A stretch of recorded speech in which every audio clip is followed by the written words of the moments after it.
Today I'm sharing 3 ideas that changed the way I set goals based on Jon Acuff's book, All It Takes Is a Goal.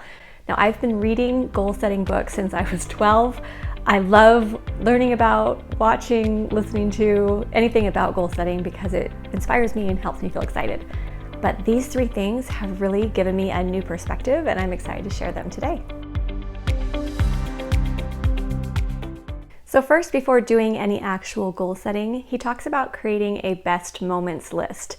And he describes this as your favorite experiences, accomplishments, relationships, or objects. I thought that was a fun way to frame it. I've actually been working on a very similar thing, putting together all of the best memories, the best ideas, just the best images that light me up and make me feel really excited about my life and my day. And what he recommends is that you take the things that are on your best moments list and then you try to incorporate as many of those things into your daily life as possible. I love this perspective because I think too often we just go with the flow and we just take what comes to us and we don't spend enough time deliberately putting the things into our lives that help us to feel truly happy. As a little side note, I read the book Evolve Your Brain by Dr. Joe Dispenza. And I've learned that every time we think about a person or an object or a memory or something, it activates a specific part of our brain and then causes us to feel certain ways. A certain chemical will be released or whatever, which explains how we feel. And the reason why that's been helpful is because the more I think about the things that inspire me, that bring me peace, that help me feel joyful, that help me remember the past, the more I actually feel those positive feelings. So Jon Acuff's recommendation to create this best moments list, combined with the science of how our brains actually work when we remember and look at these kinds of things, actually really do create a very strong case for making that list of all the things that really give you that lift. And then I think it's fun to be able to think about moving forward how we incorporate those daily, weekly, monthly, etc. Number 2, and this is probably one of my favorite points from the book, was the concept of guaranteed goals. He emphasizes that most times we make goals like, I'm going to make this many sales, lose this many pounds, have this many people respond to such and such, right? And so our culture is very much focused on specific numbers that often are not 100% in our control, or we'd have to really push it or do some unnatural things in order to get those results. So instead, he recommends these things he calls guaranteed goals, where it's something that you can actually control, that you can achieve, and if you need to adjust the time frame because of illness or some other situation, that's fine, but it's something that you can commit to doing. So for example, he was saying for his creative work, he could spend 800 hours writing ideas. That's something that's guaranteed because he can manage his time so that he can do that. And if he needs to adjust, that's okay. It doesn't mean the goal didn't happen. It means there's just an adjustment made.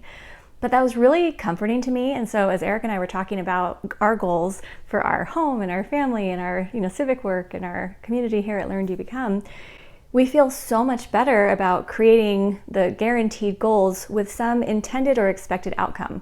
Obviously, we don't just want to say, oh, I'm just going to run around the block 100 times, and that's going to make me get healthy. But if we have some intended outcome that we are working towards, but we focus more on what we can actually do and not worry so much if the results are, exactly what we intended or expected, it just takes so much pressure off. And so that's something that's helped me feel a lot more joy in my goal setting. And I'm excited. It opens up a new part of my brain as I'm preparing for the new year, thinking, oh, I can create a few guaranteed goals that feel really exciting to me that I believe will lead me towards these intended and expected efforts, but without the pressure. Number 3, I learned the value of creating my own scorecard. And you would think this would be obvious, but I noticed it was a few months ago that I was feeling a little discouraged. And it was because I was evaluating my success on this one metric instead of what my values actually are. So where my values are things like my faith and my family and relationships and personal health and all of this, in addition to business and, success in other ways, I was only giving myself 1 or 2 numbers on a scorecard that had nothing to do with the things that really mattered most. So what John recommends is that you actually create scorecards that reflect your values. So one example is the other day I thought, okay, I really don't love that I check my phone as often as I do. And probably if you were to add up how many times I checked my phone, I mean, in my mind, I thought maybe it was like, 5 or 6 times a day. No, I'm thinking probably 30 plus times a day, just a quick check. Hey, did anything come in? Anything need me? And in my heart, I was thinking, I'm protecting my family. I'm making sure everything's good in our community. I'm, being very vigilant. But what was happening is I was just ending up being on my phone all the time. So I made a scorecard for myself where I check 3 times a day. I do kind of a morning as I sit down to work, and I do a midday, and then right as I'm closing out my work, I'm not checking my phone throughout the night and throughout the whole day. And it's opened up my mind so much. So just that one little exercise of creating a scorecard that actually was consistent with my values, it's made a big difference. I hope that you love these ideas, and I hope that they're helpful to you as you're setting your goals for either the new year or the new month or week or the new day. The idea, though, is that when we can take that pressure off ourselves and create goals that really are consistent with our values, and we're evaluating them in a way that feels really good to us, we're going to have more momentum and more joy. We won't feel like we're just failing at all of our goals, and we'll see that there's a lot in our own power that we can do that's going to move us towards that life where we wake up excited and we go to bed content. And I will also, another little plug for the book, All It Takes Is a Goal. John Acuff did a great job. I actually listened to the whole audiobook, and I was laughing, like belly laughing through a lot of it. So it's a fun read, and even more fun listen. Anyway, great job, John, and thanks so much for being here with us at Learn to Become.